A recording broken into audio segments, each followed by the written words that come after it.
안녕하세요, 임영환입니다. 오늘 임진왜란 두 번째 시간인데요. 오늘은 여러분들이 가장 듣기 싫어하는 장면에 대해서 살펴보도록 하겠습니다.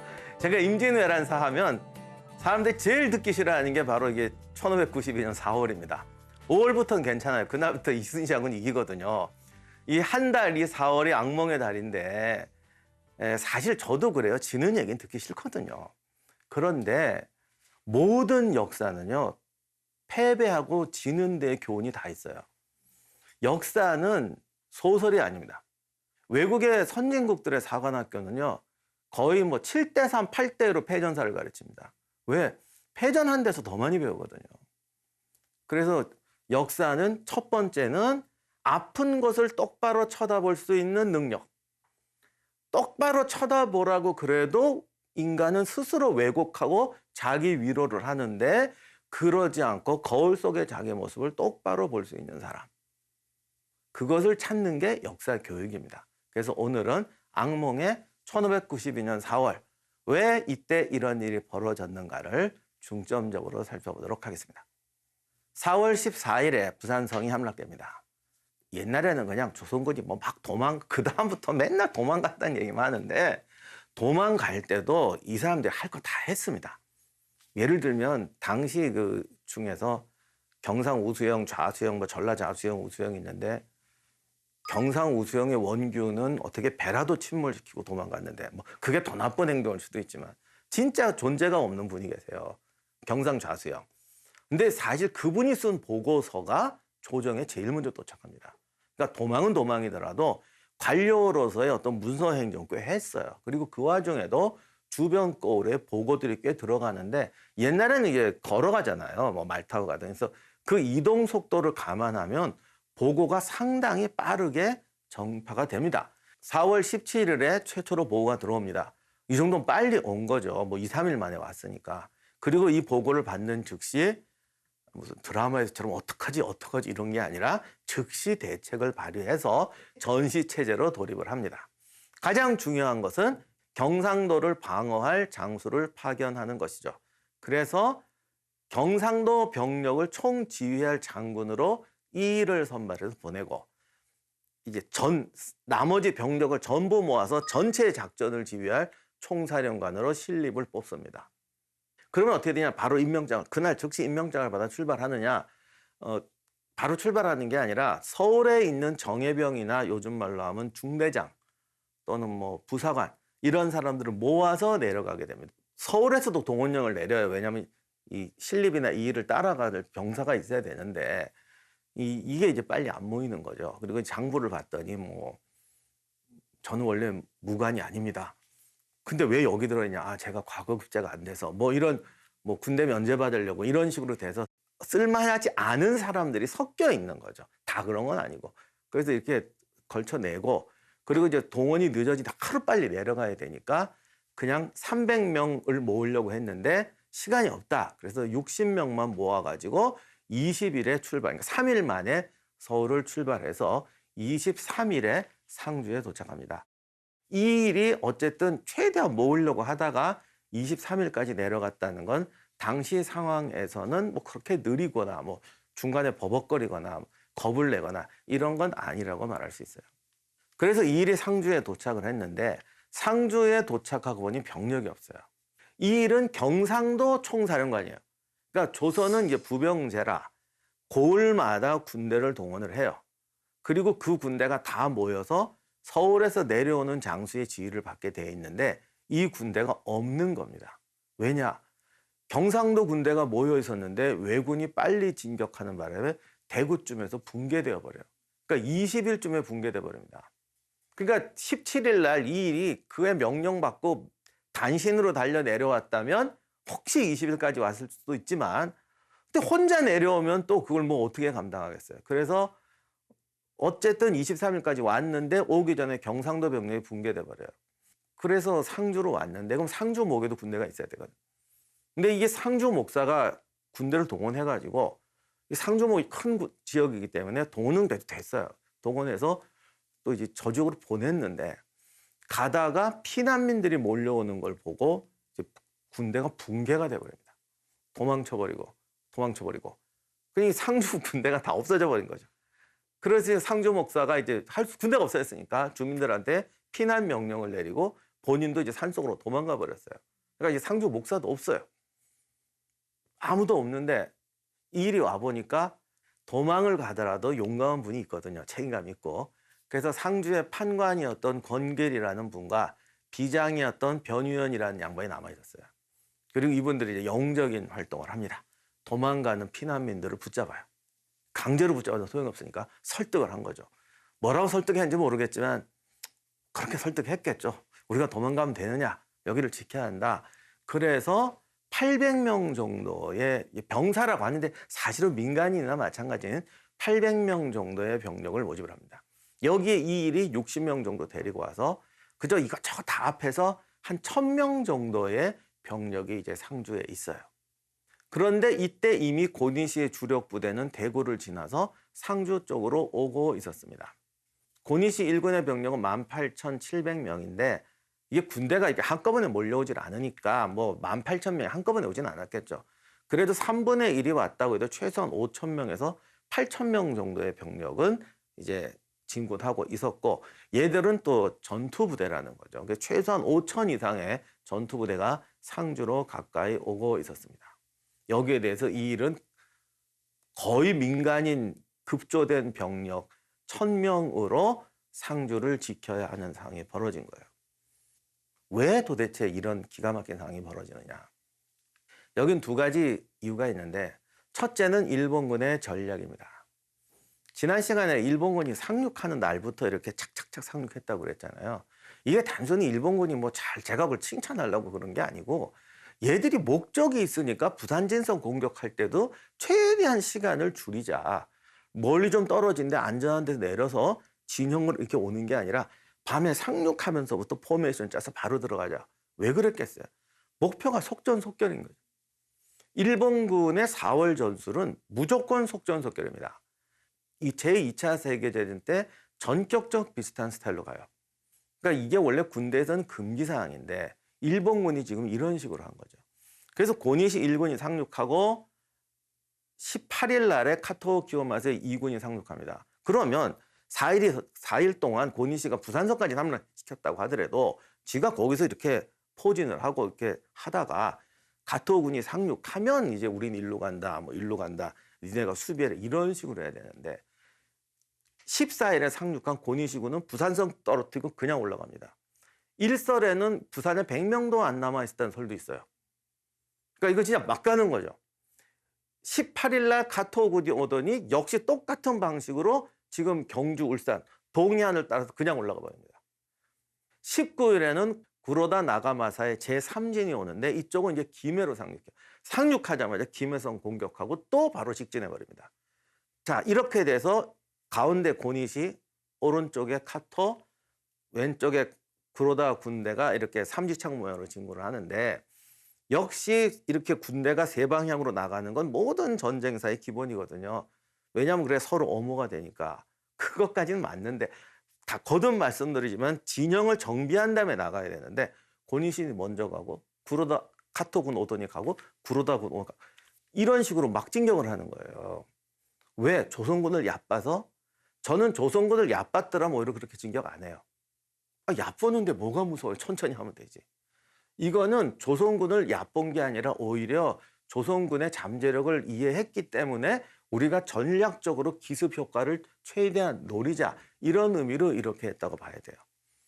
근데 여기서 말하는 기습이란 준비되고 있다 뭐 이런 게 아니고 조선군의 사실은 약점을 정확하게 노린 겁니다. 이게 초반에 경상도가 쉽게 떨어지고 우리가 이 4월을 기억하기 싫어하는 결정적인 이유인데 이 원인은 기본적으로 조선의 군사제도에 문제가 있습니다. 그럼 이 부분에 대해서 지금부터 살펴보도록 하겠습니다.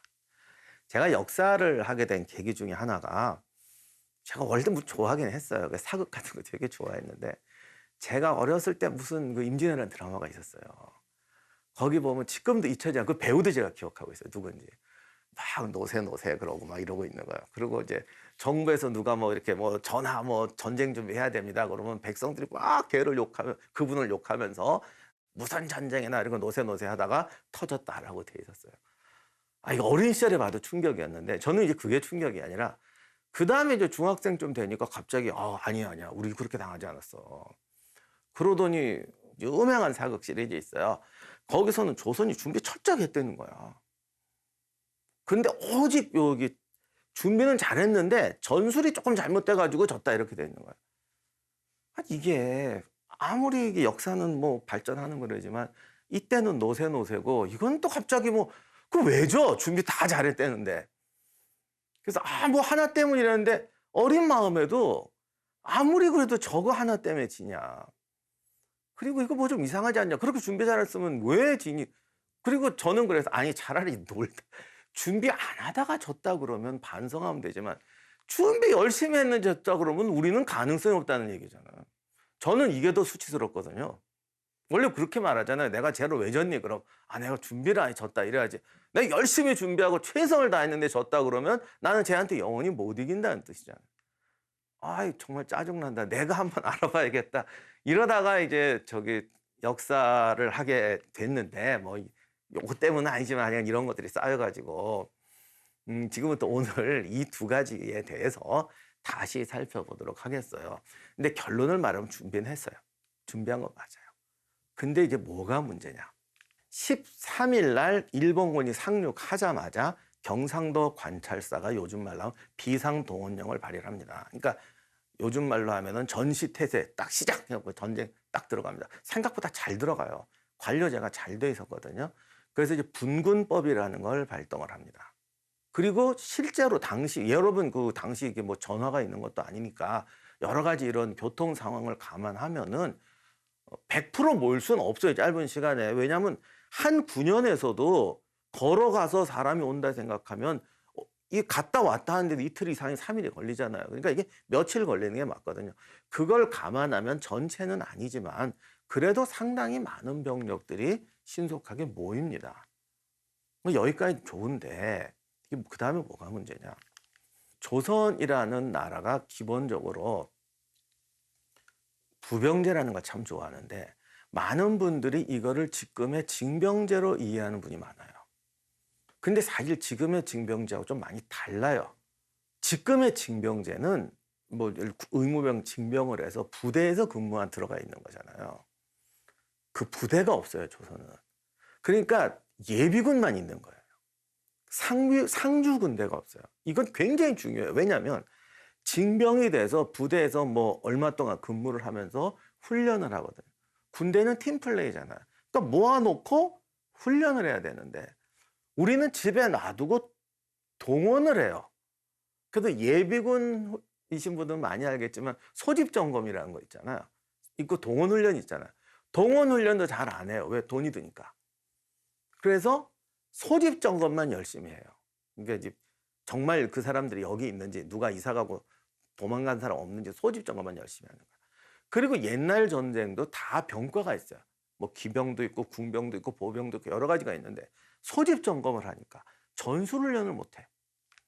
그러니까 임진왜란 나기 전에 보면은 전쟁이 날지 모른다고 수령이 동원해서 계속 이제 훈련한 사람들이 있는데 그걸 보니까 애들 장난 같더라 하는 게 뭐냐면 전술훈련을 못하고 소집만 하니까 하는 게 제식훈련밖에 없는 거예요.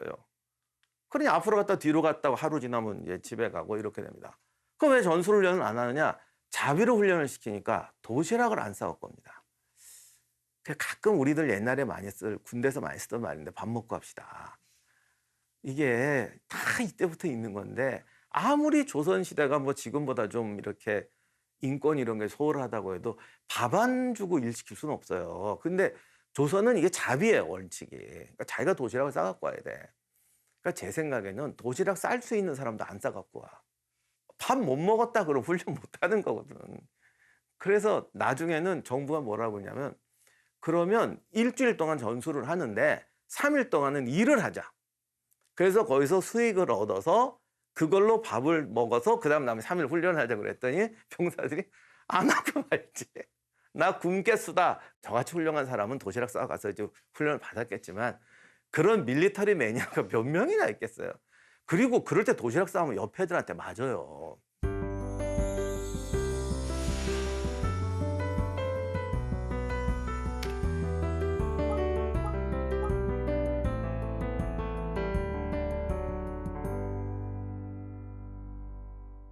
그러니까 다 같이 밥 못 먹었습니다. 그럼 아무것도 못 하는 거예요. 이래서 이 방법은 국가에서 돈을 내서 밥 지어주고 병영에 놓고 훈련시키는 방법밖에 없어요. 근데 이거를 최소화해요. 여러 가지 원인이 있는데 재정 요인도 컸고 뭐 여러 가지 있습니다. 이건 중국에서도 마찬가지인데 부병제라는 걸 했거든요. 중국이 땅이 워낙 넓잖아요. 그러니까 이제 자기가 동원해서 이렇게 가는데 중국 부병제는 처음에 부대가 있었어요. 그 부대에 가서 이렇게 훈련을 하는 거야. 그리고 1년 근무하다가 가요. 어떻게 보면 지금 우리나라 징병제랑 좀 비슷해요. 근데 중국이라는 나라가 너무 멀잖아. 1년을 걸어가서 거기 가서 1년을 있으니까 2년 근무하는데 1년 이동 기간이에요. 너무 이게 낭비가 심하잖아. 그래서 어떤 애들이 아이 그러지 말고 동네 애들을 그냥 징집하자. 가까운 데 있는 애들을. 징집을 했더니 얘는 2년을 훈련받아요. 저기서 온 사람은 1년을 훈련받고 누가 더 잘 싸우겠어요? 당연히 동네에 있는 애들이 잘 싸워요. 그래서 그냥 니들 오지 마. 세금만 내. 여기 애들 쓸게. 이렇게 해서 그냥 썼거든요. 그랬더니 이게 군벌화 돼버렸어요. 그러니까 이게 옛날 군대 제도는 이런 좀 딜레마가 있는데 조선은 이렇게 어쨌든 그런 이유 때문에 상주 병력을 최소화하는데 이게 어느 정도 오냐면 한 도에 있는 사령관 병영에 100명, 200명밖에 없어요. 그리고는 이런 요새에 부산진성 같은 경우도 전쟁이 났다라니까 600명이고 평소에는 50명, 30명 이런 애밖에 없습니다. 그러니까 이런 식으로 있다가 적이 오면은 동원해서 막는 거예요. 그런데 남쪽에 일본인들이 들어오고 교류를 하니까 이 시스템을 아니까 일본 사람들도 바보가 아니니까 작전을 씁니다. 그래서 이제 을묘외란 때 어떤 일이 벌어지냐면 대규모로 이제 침공을 해와가지고 어느 한 성을 일부러 포위해버리는 거예요. 근데 영암에는 단량성이라는 걸 포위했는데 단량성의 병력이 100명도 안 됐어요. 이거를 딱 포위해놓고 일부러 기다려요. 그러니까 비상하니까 옆에 동원령이 내리니까 각 군에서 오는 거죠. 얘들이 요거를 알고 일부러 그러는 거예요. 막 달려오니까 매복하고 있다가 하나씩 각계격파 시켜버려요. 그랬더니 졸지에 전라도 군대가 거의 전멸해버려요. 그러면 다른 도나 중앙에서 군대가 와야 되는데 시간이 걸리잖아요. 그동안 전라도를 신나게 분탕하고 도망칩니다. 물론 걔들이 이제 마지막에 욕심이 나요. 그게 문제 항상. 그렇게 빠졌으면 우리는 완전히 닥쳤던 뭐가 되는데 욕심이 나가지고 이제 천천히 가던 애들을 이제 포착해서 한번 격파를 했기 때문에 그나마 체면은 세웠지만은 이제 이런 식으로 가게 되는 거죠. 그러니까 조선도 이걸 알아요. 아, 이게 이렇게 하니까 우리가 당하는구나. 그래서 이제 작전을 바꿉니다. 요게 이제 분근법이라는 건데 저쪽에서 사변이 발생했다니 각 수령들이 끌고 가니까 각계 격파되는 거예요. 그러면 그걸 수정해서 사변이 나면 다른 곳에 모이자. 모여서 대부대를 형성한 다음에 가자. 그렇게 해서 어디로 모이라고 이제 집결 지점을 만들어 놓는 거죠.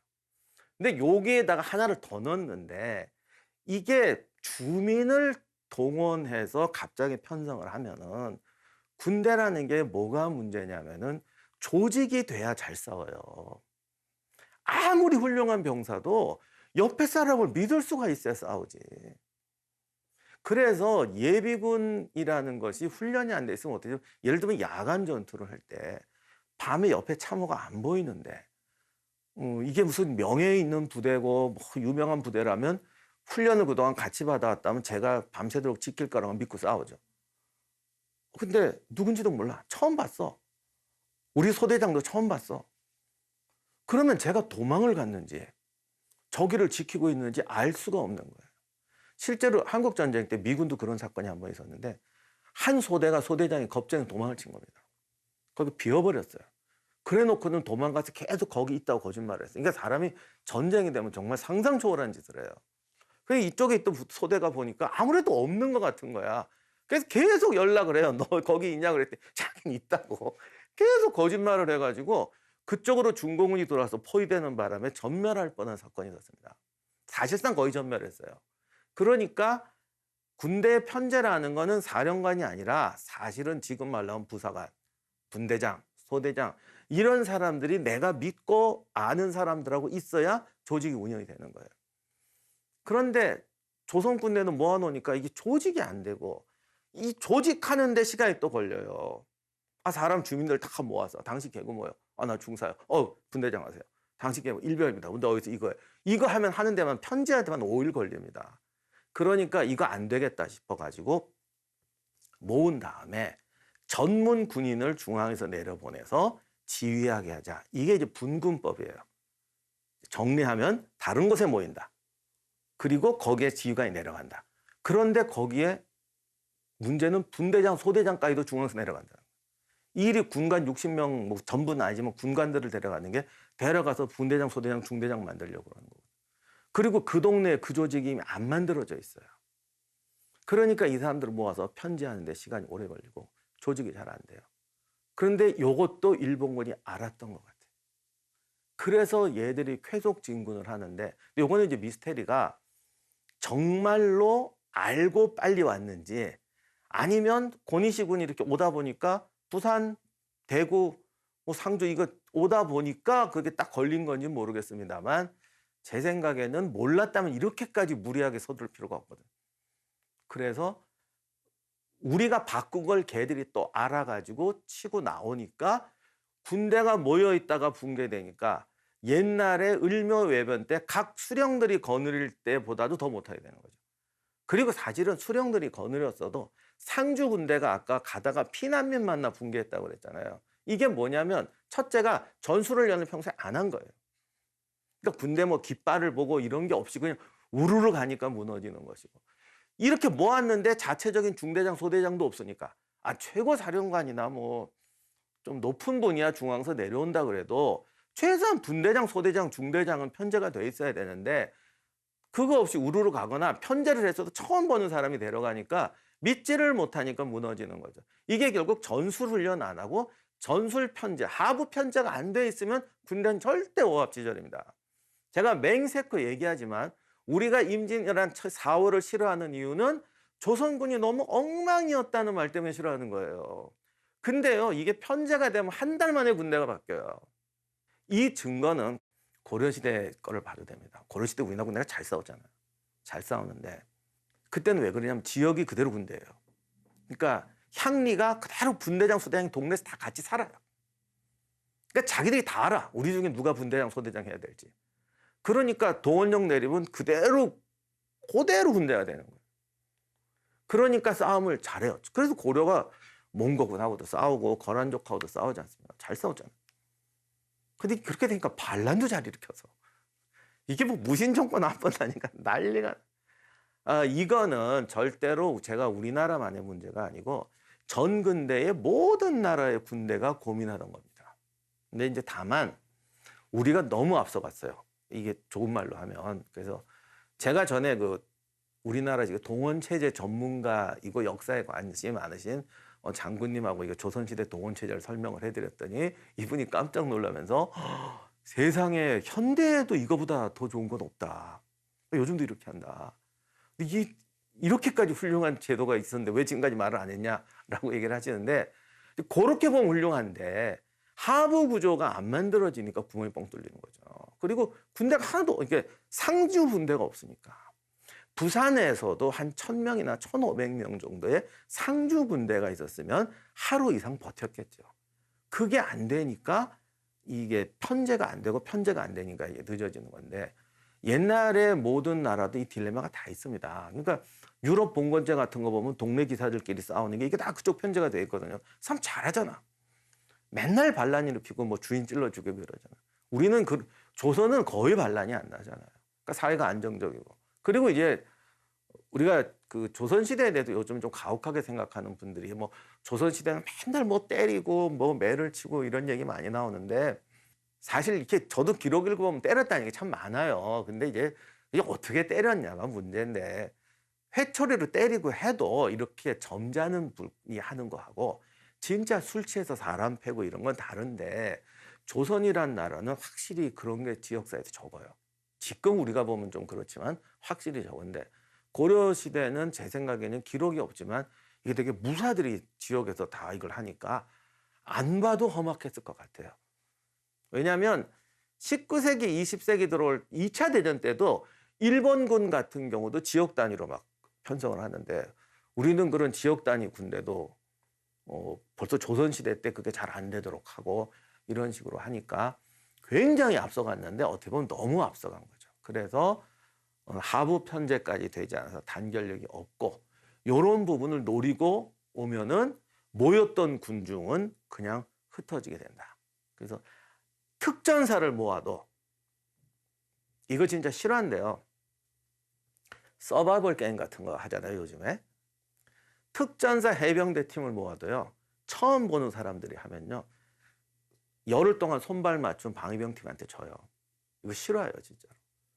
그래서 군대라는 건 내가 아무리 훌륭하다고 되는 게 아니라 팀워크이거든. 그리고 팀워크는 편제거든.